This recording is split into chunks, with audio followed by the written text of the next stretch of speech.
Now we speak with Ian Levell from Global Green Electricians about the training program for their new breed of sparkies.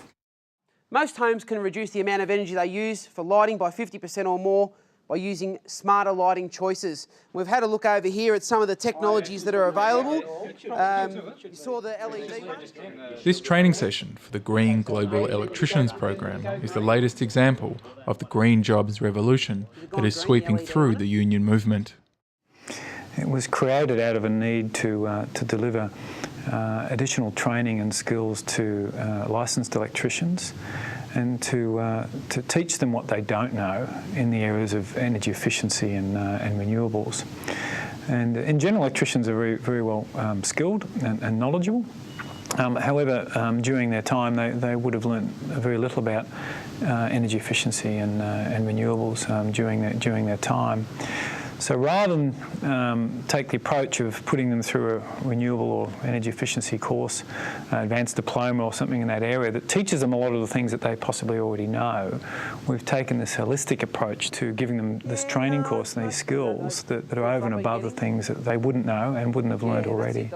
We're seeing a huge void or lacking of skills in this area for electricians out there, with a growing market, growing demand for these skills, and we're finding a lot of tradesmen performing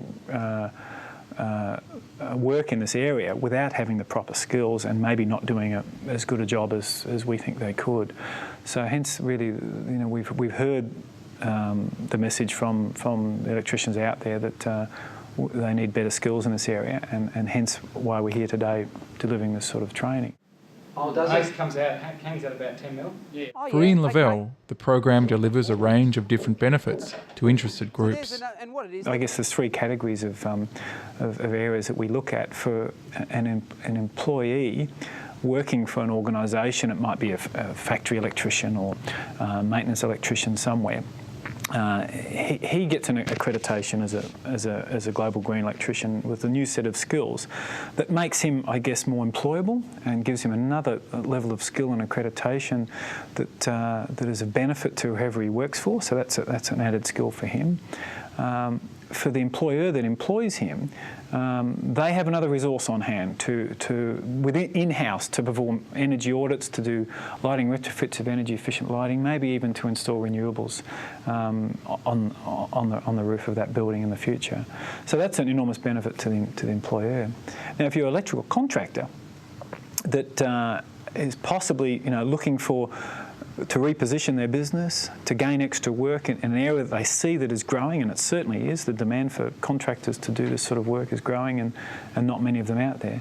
There's an opportunity for that contractor to reskill himself and possibly other electricians within his contracting business, and then promote his business as a renewable, energy efficient business that can perform this sort of work, and sees it as an opportunity to expand his business. And as the building industry might slow down a bit, he's got an alternative skill and service that he can offer.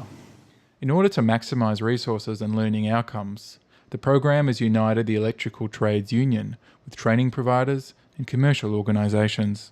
The ETU, it is an initiative of them, and they are certainly backing it all the way, and I guess the majority of electricians are members of the ETU, and I guess that's our member base, our training base. We've got around about there's 19,000, I think, almost members. We've got a goal of quite a few thousand in the next 3 years, and the course is 5 days. Plus 30 hours of practical project work that they have to do, which they get assessed on. There's no shortage of people wanting to do it. That's the important thing. We've probably had over 200 people wanting to get in on this last round of courses with only 15 spots. And we limit the numbers because there is a fair bit of hands-on in the training, and if we didn't have hands-on, if it was internet-based learning, or we just stood and did a seminar, we could fit 200 people in a class. But we're keeping the numbers down. It's quality training that we're looking for, not quantity. Got the phase out of incandescent over 09 and 10. As I said, you won't find your 60 watt BC anymore. It's going away. It's going away, and it's going away for good reason, because there's good alternatives there now. With state and federal governments placing such importance on creating a green economy, The program is seeking government sponsorship. We want to get as many electricians through this as possible and make it accessible and reachable to electricians to do it, and make the only commitment their time to do that, which is a huge commitment in itself, because if they're doing 5 days, working days out of their time, that's a huge amount of revenue potentially lost for them, especially if they're RECs that are taking that time out. This is a good instrument to help reduce your standby power, because as we said, it's a major part of your consumption, and if you want to lower your greenhouse gases and lower that electricity bill, you've got to use some of these devices that are going to help you do that. Well, they'll learn a fair bit about energy efficiency, sustainable work practices, a sustainable environment, so things that possibly aren't necessarily electrically related, but certainly play a part in being responsible to the environment and understanding what that means to energy usage. So things that we teach electricians, particularly in the areas of energy auditing, is in the regards to insulation, double glazing, passive design of buildings. All of these areas contribute to the energy consumption in any building environment. So the electrician needs to be aware of this in the lead up to and as part of doing the energy audit. And the energy audit will also include the use of lighting and heating and cooling and all those things that contribute to energy usage.